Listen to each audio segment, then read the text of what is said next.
예, 자료 요청 겸해서 간단하게 말씀드리겠습니다. 시작하기 전에 대전 안전공업 참사 우리가 묵념도 했습니다만 참으로 충격적인 것 같습니다.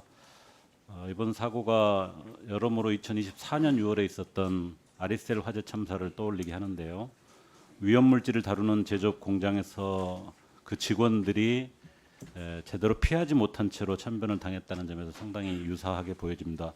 다만 안전공업은 이 아리셀 참사에 비해서 아리셀에 비해서 직원 수라든지 매출 규모라든지 또 뭐 수출 수준이라든지 상당한 수준급의 기업으로 외형상은 보이는데 이런 곳에서 이런 대형 산재가 일어난다는 점이 또 우리의 현실이 아닌가 하는 생각이 듭니다. 뭐 사고 수습이나 유가족 지원 우선순위겠습니다만은 이렇게 연속되는 사고 때문에 책임 원인을 제대로 규명하고 재발 방지 대책 마련하는 게 중요할 텐데요.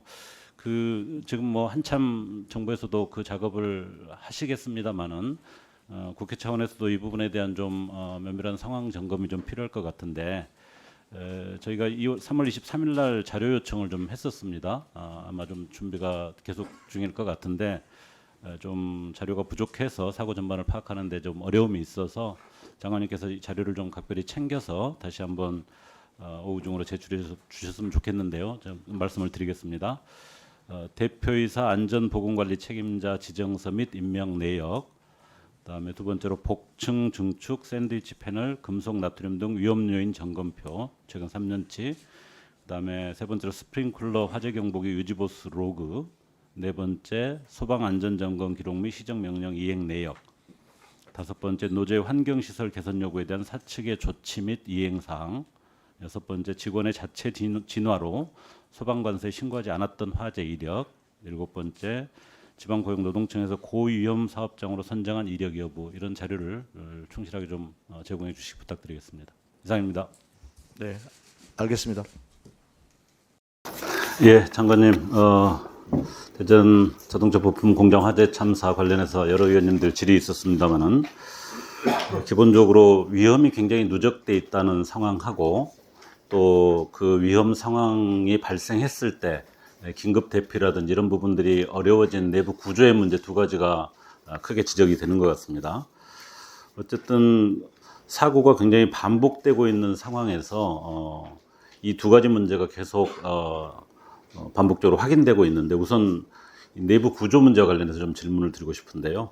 화재 발생 이후에 어쨌든 뭐 여러 화재들이 나지만 긴급 대피를 하는 경우에는 인명사고 부분을 최소화할 수도 있는데 이번에는 그게 전혀 이루어지지를 못했지 않습니까?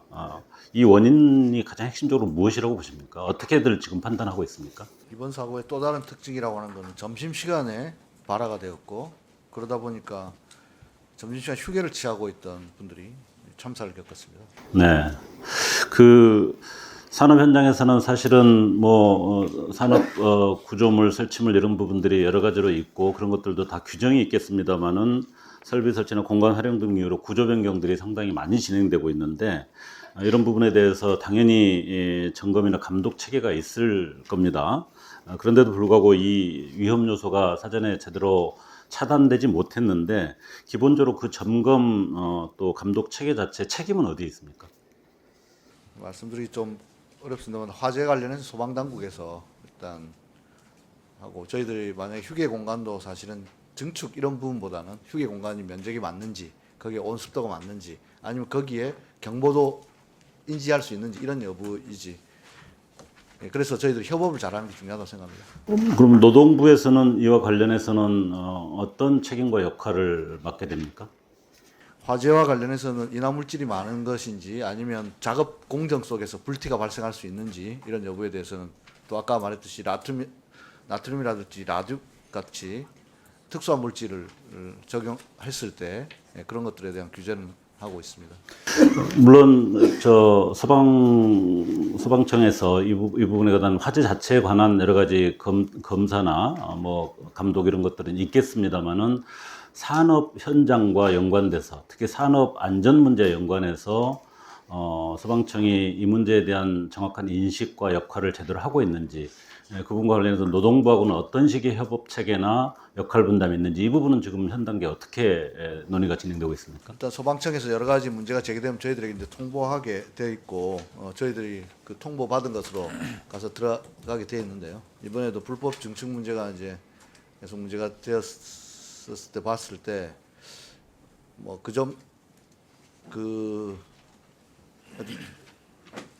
이번에 그래서 오늘부터 저희들이 소방하고 같이 합동 점검을 1000여 군데에 들어갑니다. 그걸 통해서 좀 협업 체계를 어떻게 구체할 건지 고민해봐야 될 것 같습니다. 어쨌든 현재 파악된 단계에서 소방청에서 이 조사 결과 그동안 쭉 여러 차례의 어떤 화재 사고도 있었고 소방 점검도 있었는데 그 결과에 대해서 지방노동청이라든지 산업안전과 관련된 부처에 대해서 뭔가 통보를 해줬다거나 협의를 했다거나 그런 사전 뭐 작업이 있었습니까? 그런 사례가 있었습니까?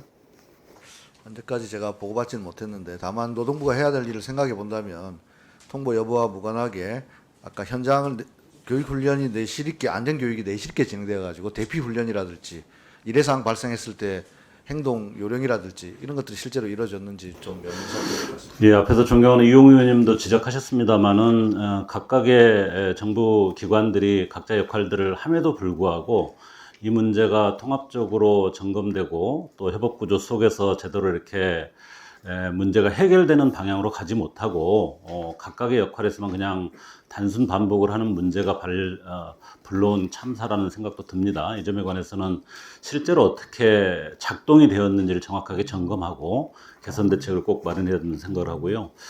관련해서 사실은 노동자들 차원에서도 그 위험성에 대한 인지가 있었고 얼마나 불안했겠습니까? 거기에 대한 어떤 토로도 있었고 실제로 회사를 그만두는 사례들도 있었다고 보도가 되고 있는데 이런 경우에 예를 들면 노동조합이라든지 실제 노동자들이 이 위험성에 대해서 노동부든 또 소방청이든 이쪽에 직접 신고를 하거나 또는 요구를 할 수 있는 뭐 그런 제도가 현재 있습니까 우리가?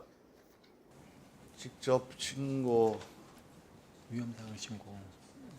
위험상 아니 근데 누구라도 노동자가 아니더라도 그래서 저희들이 이제 보상금 제도도 지금 운영하려고 하는 것이 누구라도 위험성을 인지했을 때 그걸 신고할 수 있도록 제도도 마련했는데요.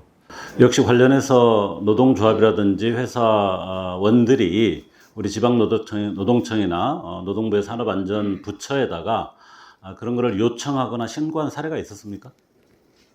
저희들이 신고센터를 개설해서 운영 중인데 구체적으로 그 사업장이나 다른 사업장에서 신고한 사례가 있는지는 아직 미처 파악하지 못했습니다. 예, 그래서 여러 가지 제도와 시도가 있고 특히 국민주권정부 들어와서는 산업안전 문제에 대해서 절대적인 어떤 우선순위를 두고 노력을 하고 있음에도 불구하고 그런 장치나 제도 또 각 기관들이 하고 있는 일들 자체가 서로 연계되거나 실효적으로 이렇게 작동되지 않고 있는 현실 이 문제를 어떻게 극복할 건지 이 점을 정확하게 이번 사건에서도 찾아내고 정리해내는 게 매우 중요하다는 생각입니다. 장관님께서 그런 점에 대해서 특별히 좀 신경을 써주셨으면 좋겠습니다. 네, 말씀하신 것처럼 제도의 부조라기보다는 제도를 어떻게 운용하는가 그리고 각 부처가 벽을 허물고 이 안전이라고 하는 공동의 목표를 향해서 어떻게 잘 협업하는가 관건인 것 같습니다. 예. 산업재해 보상 처리 관련해서만 한 가지 간단하게 더 질문을 드리겠습니다.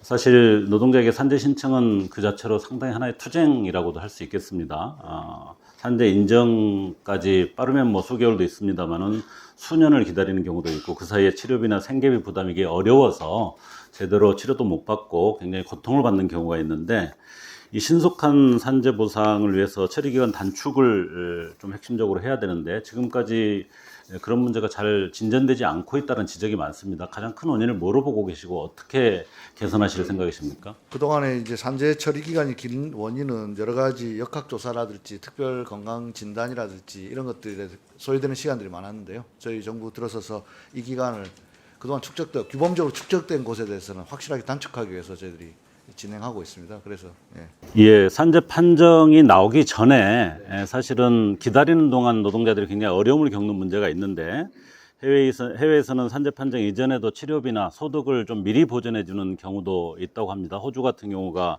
그런 제도가 있고, 예를 들면 최대 12주간 임금과 치료비를 선지급하는 사례가 있고요. 유럽에서도 판정 이전 단계에서 치료와 재활 비용을 보장하는 정책이 있다고 하는데, 우리는 혹시 그와 관련해서 준비되는 거나 또 고려되는 게 있습니까?